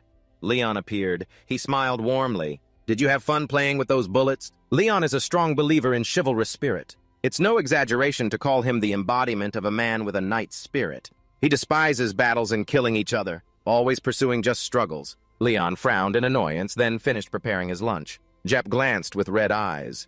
A beam of light emitted from his eyes. An explosion occurred there. But of course, opponents will always try to cheat. He appeared from the ashes of the fire. Even so, Leon never lost his gallant knightly virtue. He held the sword firmly. Even if knocked down, this knight's human incarnation won't surrender. Leon strode proudly. The wind whipped his coat. He has an extremely strong aura. He was chosen by the gods for that reason. In the smoke, Jack stands in front fighting the machinery for honor. Sounds ridiculous, right? It turns the gun forward. Checking equipment, 480 rounds of 60mm cannon shells. The armored reporter fires bullets toward Leon. Each bullet lands, causing sparks of gunfire. He smirks with strong eyes. The protective barrier of the holy magic R stands firm in front. The model unifies an abnormal physical phenomenon. Bullets fly past, analyzing the curved trajectory of bullets coming from all directions. Position F12 N23 Q31. 3 bullets simultaneously fly toward Leon. When shooting, he shows no sign of fear. He even smiles mysteriously. Leon stomps hard on the ground, cracking the earth where he stands. Rocks fly high. Sparks flash as dust rises. Thick smoke obscures the scene. Jack stands watching, then shouts a few words from the beam of light. A black figure flies upward. Z recognizes it and fires a red beam from his eye. He flinches as it happens. Leon and his steed burst out from the dust. Both look extremely valiant. He raises his weapon. His eyes flash as if ready to devour everything. Z weakens and slowly retreats. Then it continuously fires bullets at him. The bullets cannot reach Leon. They cannot hit the target. He laughs mockingly. You want to play hide-and-seek with me? Jack jumps away along the chain path. This cannot be. Leon rides his horse and slashes across a long line. Explosions occur along the chain path. This cannot be. Jack uses full speed to escape. Behind him, Leon chases. How can a mere entity have such strength? The two move so fast it creates wind. One of its legs hooks onto a pole on the road. It uses momentum to launch forward quickly. This can't be real! Leon shouts to charge forward to take down the target. The steed rushes toward the teeth. The horse neighs. It dodges to the side as bullets fly right behind. Leon fires a bullet carefully dodged earlier. He stops briefly. The horse also pants heavily. Leon sighs. He looks directly at Jack. Not bad. He looks back without saying more. The gun barrel points forward again. The horse has to jump to dodge bullets. Jack fires from above. Leon controls the horse to dodge very precisely. The gun barrel continuously fires downward. Leon quickly dodges those bullets. Each bullet fired downward brings danger. like an automatic machine. Jack keeps firing continuously. He still manages to dodge those bullets. Everything shatters and scatters. Leon's eyes blaze brightly. He shouts loudly, "Ayokudaku!" The horse stomps the ground hard. It gains momentum from the broken stones and leaps higher. Soon it matches Jack's level. Leon rides his warhorse straight ahead. Jack adjusts the mechanism to fire 68 small bullets simultaneously. The gun barrel works at full capacity. Bullets fire at the same time toward Leon. He dodges while using his spear to break them. Jack is stunned, not expecting him to avoid them all. Leon angrily shouts, "I am Leon, proud and full of dignity." He slashes his spear forward. A strong beam of light appears. A big explosion occurs. Everything is engulfed by dust and rocks. Suspended in the air is a piece of Jack's body still leaking electricity. Electric currents escape. The critical strike is disabled. The warning light activates inside Jack's system. Nothing sealed here must be taken outside. His red eyes widen. The self-destruct process begins. The light shines brighter than the sun, destroying the entire arsenal. Everything is engulfed by it. Leon witnesses in shock. Flames erupt, burning everything. Jack Black remains intact where the explosion occurred, the cargo bay. The strong smell of oil. Jack Spinner grabs him. "Step aside, I will protect the city. That is my duty." The sharp accessory branch stabbed into him. Only a slimy red streak remained on his body. The red eye stared intently at what it had just done. Round bumps appeared all over its body. Armor fired a series of bullets. There was only one target, a growling beast. Deploying fire support. A squadron of machines like Armor appeared to protect the city, protecting the city. Armor Spinner was moving toward the city and defeating the enemies. The city's protector. Armor Spinner truly was a hero. Everyone below revered the story of the unmanned machines saving the city on the brink of destruction. It was a sweet story for the city's people who were losing hope. The armor wore the wreath of pride. Those machines were symbols of hope. They had become brave knights in battle. The armor fought with all its might. It destroyed many large monsters. The armor spinners were restructured, including code number 10253. Under the final commander's leadership, the city was protected even if Jack was shattered in battle. Safe now, it fought with all its might. The city was protected. The city was engulfed in flames until true peace finally came to this place. The girl used her last strength to instruct Jack Daw. This was her final plea: protect this city. Listen silently. Absolutely do not take that thing outside. The last remaining combat machine received its final order. That purple gem still had a soul left. Absolutely no one must approach it. The city was rebuilt. Stop everything. The monsters were destroyed, and protect that thing. Z fought with all his might, blocking, protecting it, eliminating all blocking, protecting. At this moment, Z collapsed, done finished. Leon looked down and sighed, falling all the way down, yet still wanting to protect this place to the end. He glanced at the purple gem and the other thing he looked at coldly. "May I ask, is that exactly what you are trying to protect?" Leon drew his sword from the void and spoke to the gem with wisdom, taking slow steps closer. That was something that shouldn't exist. Something made him hesitate, looking back. The armor, though dying, still wanted to protect, still wanted to resist me. It tried to lift its body. It seemed you had long been guarding this many years alone, watching over it. Leon's eyes blazed. Indeed, a loyal knight. Everyone will be grateful for your loyalty and dedication. Light enveloped the armor spinner. Leon raised his sword high. Light spread everywhere. Your mission is complete. I solemnly declare it's all over. He stood there, shining like a god. The cliffs cracked gradually. The beam of light shattered everything and rose up. Leon stood looking ahead. The gem shattered the machine, gave a few last sounds. Rest in peace. Silence filled the space, light bathing everything, restored peace. Thank you, Jack. The two were walking down the corridor when Kang Hyuk suddenly stopped. So that's how it was. He questioned Leon. Did you destroy the gem? Leon turned coldly and said, "Are you dissatisfied?" He laughed heartily with no pretense. No. Your Majesty, you were the one who defeated Armor Snip, so the right to decide the gem's fate naturally belongs to you. Leon frowned and said to him, "You don't need to regret it because that thing is nothing but poison." Kang Hyuk's eyes widened in surprise. Poison. Then he explained that gem was created to tempt humans through intelligence and endless curiosity. It was a demon's creation. Before he finished, the other man interrupted, trembling. A demon. Leon continued explaining, his gaze growing colder. At first it listens to the desires of its owner, but gradually it demands a price for what was gained, like raising a pet. During feeding it slowly tames us. corroding our humanity with trivial temptations like the dream of immortality, then gradually making people lose their humanity and turn into demons in a short time. He then changed the subject. Have you found another gem? We must destroy it quickly. The man was horrified. Is that so? I will promptly notify the U.S. government about this. He immediately replied, Fine. Shortly after, the two of them reached the laboratory door. Then Leon suddenly remembered and said, But it's very likely someone has already been tempted by the demon. The laboratory door slowly opened heavily inside the room. The researchers were all diligently working. As he stepped in to observe, he turned to ask Kang Hyuk, Is this where that thing was buried? He quickly replied, Yes, exactly. The two of them continued to look around. Saw someone holding papers, walking somewhere. He and the two behind stopped to stare intently at the object in front of them. The light from the ceiling also shone down on the broken sandal. They stood silently for a while, Leon and him also staring fixedly at it. Kang Hyuk curiously asked, What should we do with it? A month later he answered, It's a revered knight. We should bury it and bring it before the gods. But first we must perform a celebration ritual. Before finishing, Leon produced a glass studded with sparkling stones, making Kang Hyuk's eyes widen in surprise. He held the glowing glass up, staring intently at the bottom, silently murmuring, "O loyal knight." Leon closed his eyes as if to feel it, then tilted the glass in one direction.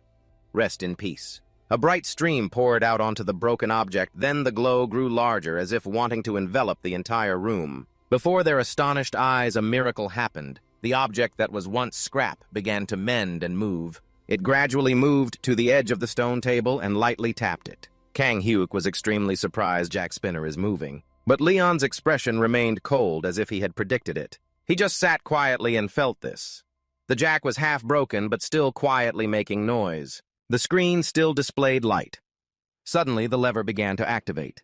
The pliers worked very smoothly. He looked at them and thought silently, This feeling is really strange.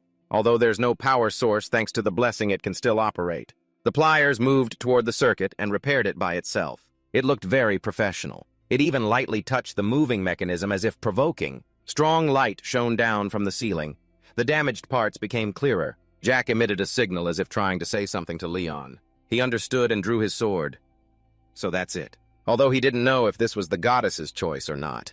The long sword emitted a dazzling light. Jack was also startled. He stuck the sword straight into the ground with a loud sound. The earth and stone cracked apart. Leon closed his eyes, thinking of something. His hand was still on the sword hilt. Kang Hyuk couldn't help but be surprised, silently thinking. The researchers just stood there with their mouths wide open in shock. What is that? Jack also stared intently at the glowing sword. Leon's gaze fixed on the sword as if drawing all the light into his sight. He coldly gripped the sword hilt tighter. His eyes remained unshaken. The intense light was so strong it made Kang Hyuk and the nearby researcher stagger. Suddenly, lightning streaked across the radiant silhouette of a girl, gradually appearing before them all. Kang Hyuk just stood there, stammering, sweating profusely. How could he and the others kneel down on the floor as if they couldn't believe their eyes? Everyone there had the intuition that a woman appearing in that brilliant light could definitely not be human. She could only be something sacred beyond any comparison in this world. The girl appearing in the radiant halo looked both miraculous and mysterious. At this moment, Leon gently said, "Your Grace, Ariana." Her gentle voice rose, "Leon, my first engineer. Tell me what is happening." Leon's gaze froze for a long moment. He kept thinking. Then slowly replied, "Lord."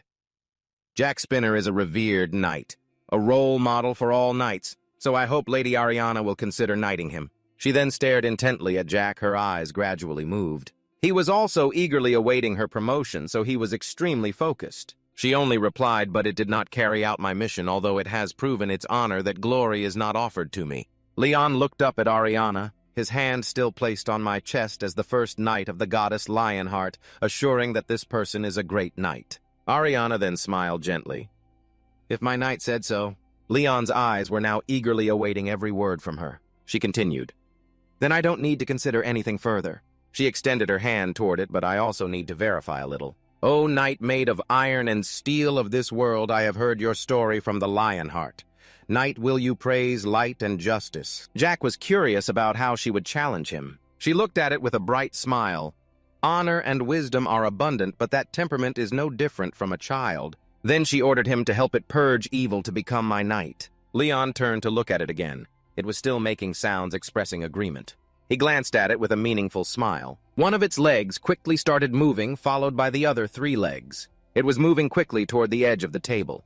Then it let out several fierce sounds. The goddess was still watching every gesture of it, and those around were sitting there very curious. The system display was hacking into the sound and language transmission unit, setting up a language module. Ariana still smiled gently.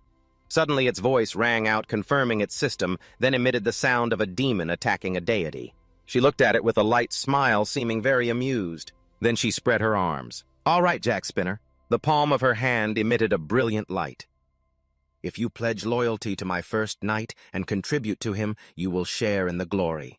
She shone a giant light down on Jack as a sign of Ariana's approval. Leon was also on one side, hearing the order that only the Knight of the Holy Grail would be entrusted with the mission of glory and justice. Jack appeared with an upgraded version, becoming the Holy Grail Knight, looking very dashing. Scene change.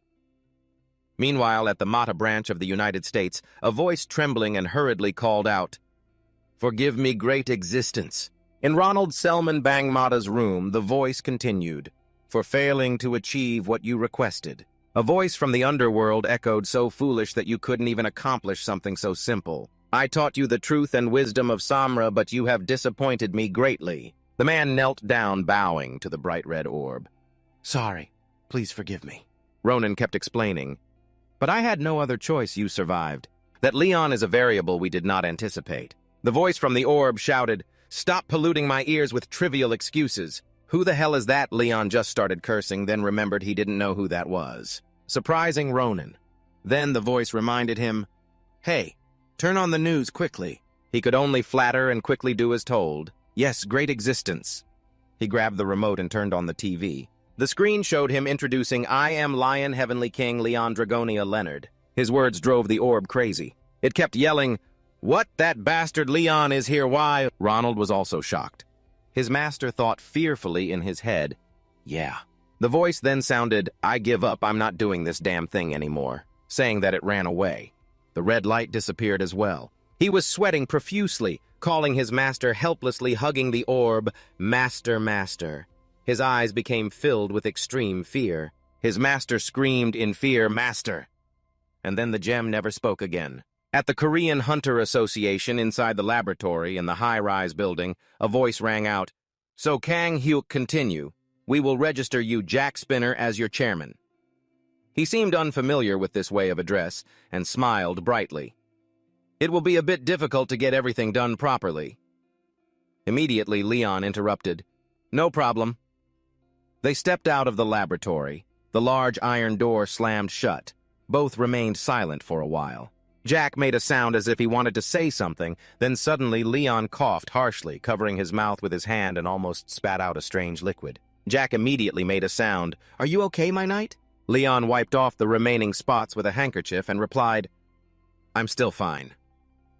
He thought to himself that recommending a Holy Grail knight to a place lacking divinity caused him too much harm. As that his feet kept signaling as if feeling very guilty. Leon sighed and comforted.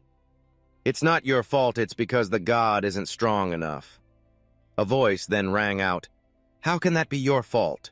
"It's due to my shortcomings." At those words, he hesitated for a long moment. Leon placed his hand on his chest and explained, "No matter what happens, you can't blame the gods. Please don't say that." The gentle voice continued, "My knight." His eyes became more pensive than ever. Ariana said, "I have always been grateful for your loyalty. This is my fault and that of the other gods for not intervening sooner." Leon's eyes softened gradually. He was curious to hear what she would say next. Ariana advised, "Rest now. Always keep faith in your god and wait for them." Leon still had his hand on his chest, deeply confused. "Lady Ariana." Then Ariana appeared in another dimension. In front of her were 3 close companions. Ariana called to them, "Brothers and sisters." She gently spoke to them, "We must help our followers." Scene change.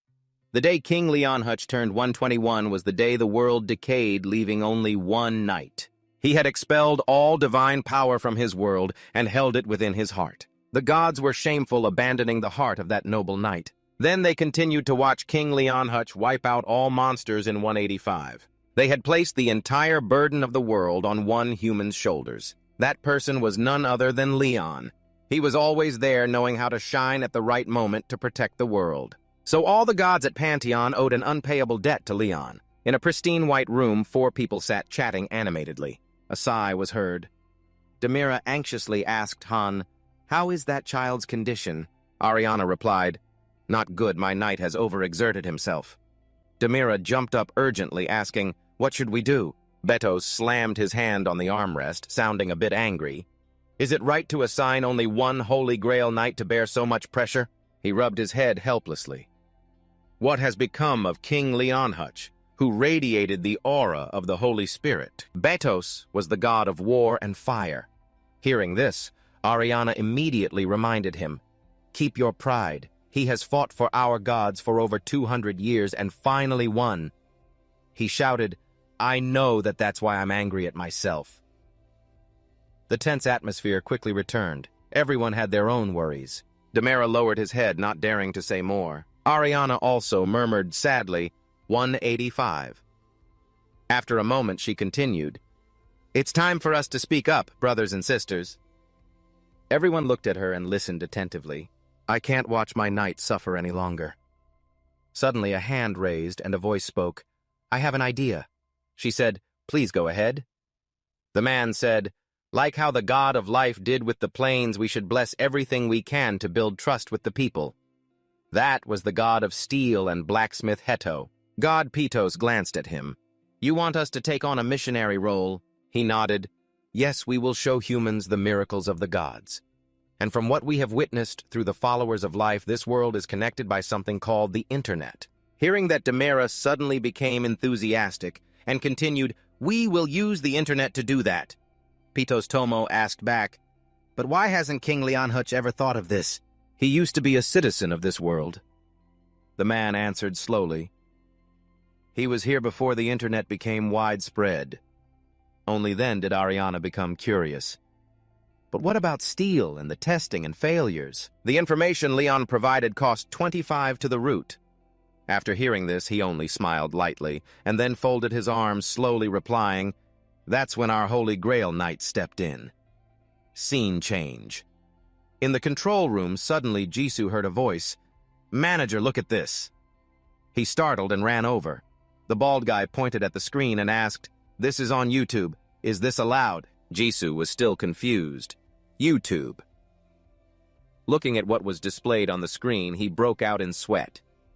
"What is this?" A series of data displayed on the screen made Jisoo uneasy. On the Nazu plane, YouTuber sweat increasingly dripped down his forehead as he thought, "This screen shows the Pantheon TV channel live streaming prayers before and after each meal to thank the goddess Demira." Jisoo clicked to watch the video content, "Why go to the hospital?" An office worker who once looked down on farmers. A saying from an old farmer changed him. The next video was just cold rice, but with only 1 spoon your life can change. Next was content asking, "Who goes to God? Unexpected results." He scrolled down to the comments below the video and thought, "It's all clickbait."